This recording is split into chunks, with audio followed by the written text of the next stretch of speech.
Oke, bismillahirrahmanirrahim. Assalamualaikum warahmatullahi taala wabarakatuh. Halo kawan-kawan semua dimanapun anda berada, kembali lagi berjumpa bersama Mang Aril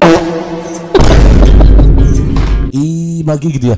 Semoga kita selalu dalam keadaan baik dan kebaikan selalu menyertai kita semua, amin ya rabbal alamin. Oke kawan-kawan, alhamdulillah kembali lagi memiliki kesempatan untuk berbagi prediksi soal SKD TWK, yang mana soal ini biasanya muncul di seleksi CPNS tahun sebelumnya. Dan materi pada kesempatan ini Maki akan membahas materi tentang BPUPKI atau yang dikenal dengan BPUPKI ya. Baik, untuk saya untuk terjugit TKP masalah, namun apapun masalahnya minumnya teh botol sosro gitu. Selalu hadapi masalah dengan senyuman. Jadi semaipus di sini ya. Semaipus, I'm sorry, mana? I'm sorry, ini pennya kemana sih? Kok diem sih? Nah, hari ini bergerak. Nah, semaipus solution. Nah, biar apa? Iya betul, biar ada inspirasi gitu. Soalnya kayak gini nih. Pancasila dirumuskan oleh BPUPKI, atau yang dikenal dalam bahasa Jepang itu adalah Dokuritsu Junbi Kosakai, yang dibentuk pada tanggal bla bla bla A 1 Maret 1945, B 11 Maret 1945, C 1 April 1945, D 29 April 1901, E 29 April 1945. Oke kawan-kawan, soal ini sempat menjadi perdebatan gitu ya dari beberapa kawan-kawan. Juga ada yang mempertanyakan, katanya itu dibentuk pada tanggal 1 Maret. Kemudian ada lagi yang menyatakan bahwa itu dibentuk pada tanggal 29 April gitu ya. Di sini kebetulan ada 29 Aprilnya, entah yang mana gitu ya. Nah, di antara ini berdua gitu ya. Nah, maka dari itu saya tertarik untuk mengangkat tema ini ke permukaan. Jadi sebetulnya judul kita kali ini, pada video kali ini yang mengenai sejarah terbentuknya BPUPKI gitu ya. Jadi sebetulnya nih judulnya adalah sejarah terbentuknya BPUPKI atau sejarah pembentukan BPUPKI. Nanti ada yang bilang BPKB lagi ya. Aduh, ada yang bilang bahaya ya. Jadi ini maksudnya kita akan belajar mengenai sejarah pembentukan BPUPKI. Sejarah pembentukan BPUPKI maksudnya begitu ya. Jadi gini kawan-kawan ya, perlu kita ketahui secara bersama bahwa memang BPUPKI atau yang dikenal dengan istilah Dokuritsu Junbi Kosakai ini pertama kali diumumkan karena sejatinya nih ini tuh dibentuk oleh pemerintahan Jepang gitu ya, dan kemudian diumumkan oleh Kumachiki Harada. Jadi dibentuk oleh Jepang lalu diumumkan oleh Kumachiki Harada, Jenderal Kumachiki Harada. Kumakichi ya, Kumakichi.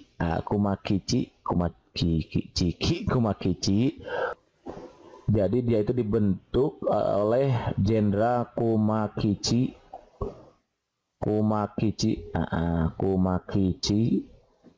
Harada pada tanggal 1 Maret 1945. Itu sebetulnya pembentukannya. Jadi awal pembentukannya memang 1 Maret 1945. Namun nih dia dibentuk secara resmi, ini baru-baru diresmikan, kemudian diresmikan pada tanggal 29 April. 29 April 1945 bertepatan dengan hari ulang tahun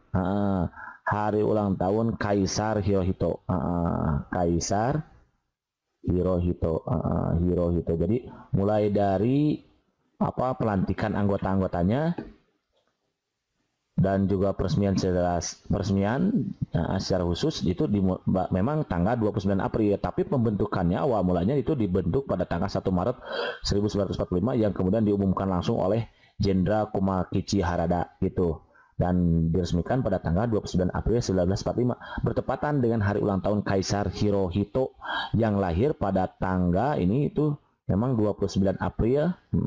Beliau itu lahirnya 29 April tahun 1901. Jadi yang di sini nih ya ada 29 April kan ya. Kalau 29 April yang pertama ini adalah hari lahirnya Kaisar Hirohito, hari lahirnya Kaisar Hirohito. Nah, kalau 29 April 1945 itu memang peresmian BPUPKI, peresmian BPUPKI sekaligus pelantikan anggota-anggotanya gitu. Nah, kalau pembentukannya sebagaimana yang diharapkan oleh soal nih, dibentuk pada tanggal, nah itu tanggal 1 Maret 1945 gitu kawan-kawan. Nah, jadi untuk lebih lanjutnya supaya kawan-kawan lebih mendalam lagi mengenai wawasan mengenai BPUPKI-nya, bahwa perlu kita ketahui BPUPKI ini terdiri dari 69 orang, 69 anggota, 69 anggota, di mana nih 62 anggotanya itu berasal dari Indonesia, orang Indonesia. Lalu yang 7 orang anggota itu berasal dari Jepang. Kemudian untuk ketuanya nih, ketua BPUPKI itu diketuai oleh Dr. QRT itu ya, QRT Rajiman. Nah, Rajiman, oke, Widyo Diningrat nih, Widyo Diningrat gitu. Kemudian untuk wakilnya nanti ada 2. Wakil ketuanya ada 2. Satu itu dari orang Indonesia, yaitu yang diwakili oleh RP Suroso. RP bukan rupiah tapi ya, Raden Panji kalau nggak salah itu namanya, Raden Panji Suroso. Salah berarti benar gitu ya, Suroso. Ini orang Indonesia. Lalu yang kedua itu adalah Ichibangase Yoshio, dan beliau berasal dari orang Jepang gitu. Nah, kemudian BPUPKI ini sidang untuk yang pertama kalinya gitu ya. Jadi BPUPKI itu melakukan beberapa kali sidang. Kalau nggak salah itu 2 kali sidang ya. Sidang pertama ini ada sidang ke-1 yang dimulai dari tanggal 29 Mei tahun 1945 gitu ya, sampai 1 Juni nih 1945. Yang sempat jadi perdebatan juga bahwa katanya dimulai tanggal 28. Memang 28 itu adalah persiapannya gitu ya, persiapannya, tapi kalau rapatnya untuk dasar negara ini itu dimulai tanggal 29 Mei 1945 sampai 1 Juni 1945 gitu. Kemudian nih dimulai dari tanggal 29 Mei nih. Kita ganti halaman baru ya. Kalau ini udah ketemu ya jawabannya yang A nih. Jadi 1 Maret 1945. Jadi pembentukannya tetap 1 Maret, kalau peresmiannya memang 29 April gitu 1945. Next ya di sini. Jadi sidang BPUPKI ini nih, sidang pertamanya, sidang ke-1 kita ulangi lagi. Sidang ke-1 itu dimulai dari tanggal 29 Mei sampai 1 Juni 1945. Walaupun ini memang benar 28 Mei itu persiapannya ya, persiapannya. Tapi mulainya itu tanggal 29 Mei gitu. Nah, pada 29 Mei ini dibagi menjadi beberapa bagian nih. Tanggal 29 Mei 1945 diawali dengan usul yang disampaikan oleh Muhammad Yamin, karena tujuan dari sidang ini adalah pembentukan dasar negara gitu, pembentukan dasar negara atau perumusan dasar negara. Dimulai dari Muhammad Yamin dulu nih. Muhammad Yamin mengusulkan secara lisan mengenai perumusan dasar negara, yang kemudian diantara itu ada 5 perumusan. 1, peri kebangsaan, kemudian pri kemanusiaan,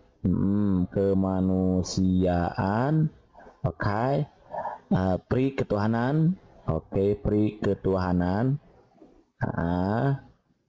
ketuhanan, and then yang keempat itu pri kerakyatan, kerakyatan.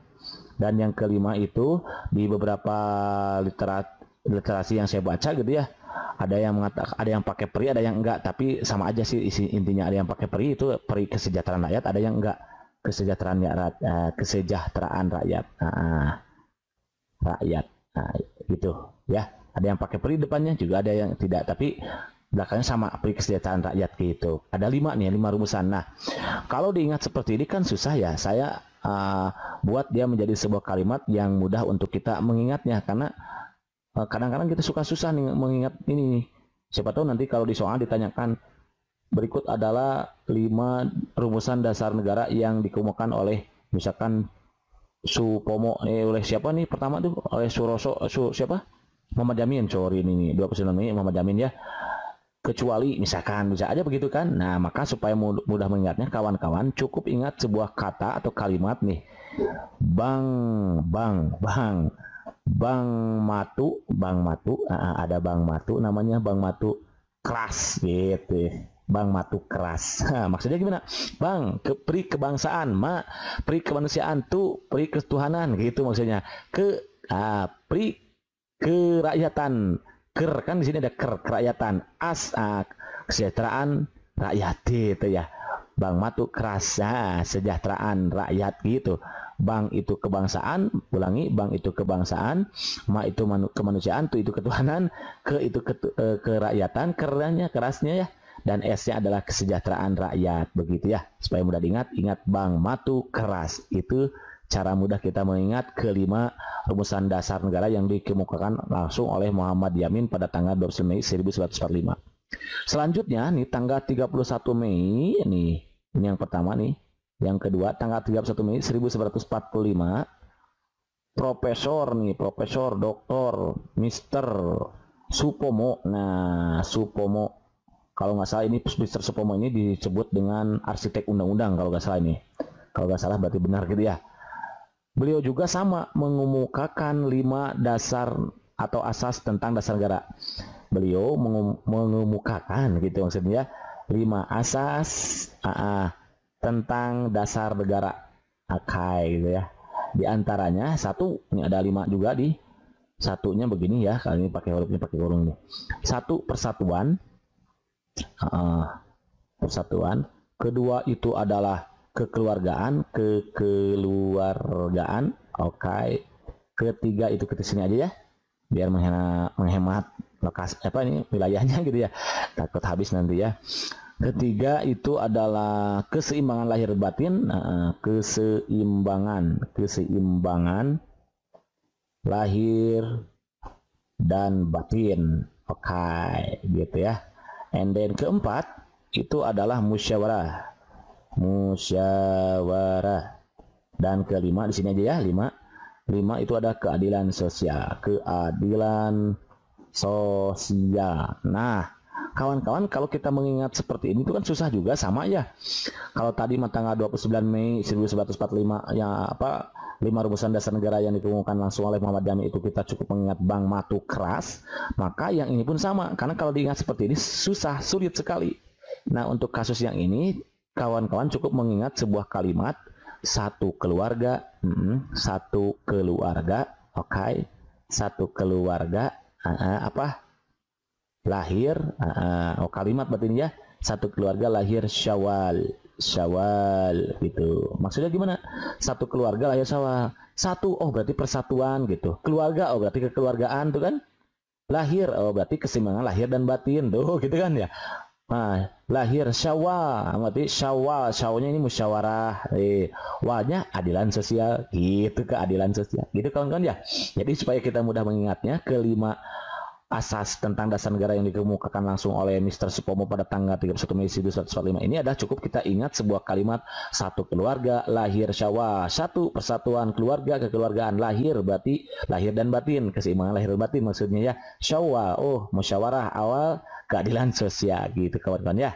Nih harus kita ingat. Nah, kalau begini kan mudah diingatnya. Beda kalau kita mengingat satu persatu sulit nih. Kadang kita juga suka lupa. Kita kawan-kawan aja kali ya, saya enggak gitu ya. Oke nih. Begitu. Itu yang kedua. Kemudian nih nanti dilanjutkan lagi pada tanggal 3 Juni ini. 3 Juni. Pada tanggal 1 Juni gitu. 1 Juni 1945. Nah, di sini Insinyur Soekarno berpidato yang menyampaikan rumusan mengenai dasar negara yang kemudian diberi nama Pancasila. Nah, beliau juga sama nih berpidato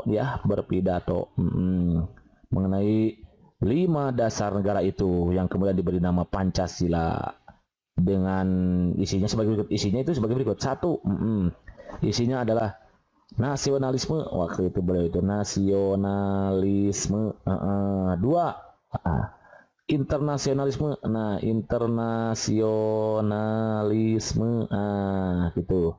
kawan-kawan kemarin nasionalisme itu ada yang mempertanyakan di soal sebelumnya bahwa nasionalisme di buku saya katanya kebangsaan, gimana tuh, sama nggak? Ya sama ya, nasionalisme itu udah kebangsaan gitu. Kalau internasionalisme itu masuknya itu kemanusiaan, gitu, kemanusiaan. Jadi boleh kita tulis kebangsaan, nasionalisme kebangsaan. Ini internasional itu adalah kemanusiaan.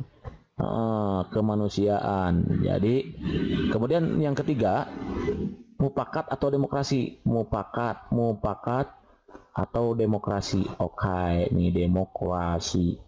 Yang keempat, beliau mengemukakan itu kesejahteraan sosial. Kesejahteraan sosial. And then yang kelima itu adalah ketuhanan yang berkebudayaan. Nah, kawan-kawan, lagi-lagi kita juga kesulitan untuk mengingat kelima dasar negara atau rumusan dasar negara maksudnya ya, yang dikemukakan oleh ketiga orang tokoh ini. Maka untuk mudah mengingatnya juga, nah saya kembali membuat sebuah kalimat yang kiranya bisa dijadikan acuan dan patokan untuk kawan-kawan untuk mudah mengingatnya. Apa? Nah, depasnya nih kita panggil biasanya depas ya, ini depas, sorry depas nih. Depas. Nah, pakai F ya, jangan pakai P katanya kata kemarin kawan-kawan ya. Kalau pakai P nanti jadi depas masa lalu, jadi susah move on katanya. Iseng banget sih gitu ya. Menghibur banget maksudnya gitu ya. Oke, kembali lagi sini nih. Jadi supaya mudah kita mengingatnya, depasnya itu adalah kita cukup mengingat sebuah kata atau kalimat di sini. Nasimu jatuh. Nasimu jatuh. Nah, ini nih depasnya nih. Nasimu jatuh. Nah, nasionalisme, nasionalisme, I-nya di sini internasionalisme. Nah, jadi nasionalisme, I-nya internasionalisme, mu-nya itu udah mufakat atau demokrasi, ja-nya itu udah kesejahteraan sosial. Ketuhanan yang berkebudayaan gitu. Jadi nasimu jatuh. Begitu kawan-kawan ya. Depas untuk kita mengingat rumusan dasar negara yang dikemukakan oleh ketiga orang tokoh. Yang pertama yang oleh Muhammad Yamin itu kita cukup mengingat Bang Matu Keras, Bangnya kebangsaan, maknya kemanusiaan, tunya ketuhanan, ke-nya kesejahteraan, kerakyatan, AS-nya kesejahteraan sosial ya, kesejahteraan rakyat. S-nya sejahteraan rakyat gitu ya, ini. Kemudian untuk Mr. Supomo kita cukup mengingat satu keluarga lahir sawah, satu persatuan keluarga kekeluargaan lahir, keseimbangan lahir dan batin gitu. Musyawarah nih, berarti sawahnya musyawarah, L-nya itu keadilan sosial gitu. Awas ketukar dengan ini, S itu kesejahteraan rakyat, kalau ini keadilan sosial. Lalu yang 1 Juni 1945 yang dikemukakan oleh Insinyur Soekarno itu adalah nasimu jatuh. Nasionalisme, I-nya internasionalisme, mu-nya mufakat atau demokrasi, ja-nya kesejahteraan sosial, tuh-nya ada ketuhanan yang berkebudayaan gitu kawan-kawan ya. Ansen jadi steady mantap gitu ya. Oke, next nih. Kemudian dari usulan-usulan ini lebih lanjut, Insinyur Soekarno mengemukakan bahwa kelima dasar negari, 5 dasar tadi diperas lagi menjadi trisila. Trisila. Kata beliau itu dari 5 diperas jadi 3 trisila. Yang diantaranya isinya itu, diantaranya apa? Isi trisila. Sosionasionalisme.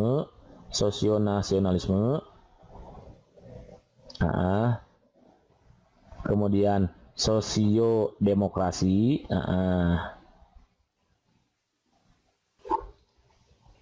dan satu lagi itu adalah ketuhanan. Nah, ini isi dari trisila yang dikemukakan langsung oleh Insinyur Soekarno. Nah, dari 3 ini kemudian beliau peras lagi menjadi satu yang selanjutnya disebut dengan ekasila, yaitu gotong royong ya. Gotong royong nih gitu. Nah, dari usulan-usulan yang dikemukakan Insinyur Soekarno itu berhasil mengsintesiskan dasar falsafah negara dan gagasan pendapat yang disebut dengan Pancasila gitu pada tanggal 1 Juni. Jadi dari rumusan-rumusan yang tadi itu barulah lahir Pancasila. Pancasila pada tanggal 1 Juni 1945. Maka yang selanjutnya kita peringati sebagai hari lahirnya Pancasila, 1 Juni 1945. Nah, kalau dalam perumusannya nanti terdiri dimulai dari tanggal 1 Juni, kemudian nanti 22 Juni. Nah, ini juga sempat jadi perdebatan ya. Katanya 1 Juni, tapi 22 Juni masih dirumuskan. Gimana ini? Katanya 21. Jadi ada yang mempertanyakan, kenapa 1 Juni ini disebut lahir Pancasila sementara 22 Juni masih dirumuskan. Nah, jadi sebetulnya 1 Juni 1945, 20 Juni itu masih disebut rumusan Pancasila. Nah, sampai akhirnya disahkan pada tanggal 18 Agustus tahun 1945. Nih, ini ketiga ini selanjutnya disebut dengan rumusan Pancasila. Nah, kalau hari kesaktiannya itu dimulai diperingati, bukan mulai ya, setiap tanggal 1 Oktober ya. 1 Oktober gitu. Nah, ini hari kesaktian Pancasila. Jadi 1 Juni 1945 itu masih sifatnya rumusan yang dari 3 orang tadi termasuk Institut Soekarno. Kemudian 22 Juni itu nanti melahirkan Piagam Jakarta, ya Jakarta the Charter gitu ya gitu. Dan nanti disahkan pada tanggal 18 Agustus 1945 gitu kawan-kawan ya. Jadi tetap lahirnya Pancasila itu 1 Juni 1945 yang kemudian diatur dalam keputusan presiden gitu kalau nggak salah ya. Silakan kawan-kawan searching lagi di video saya yang sebelumnya gitu. Dan akhirnya pada tanggal 7 Agustus nih, 7 Agustus 1945 BPUPKI dibubarkan.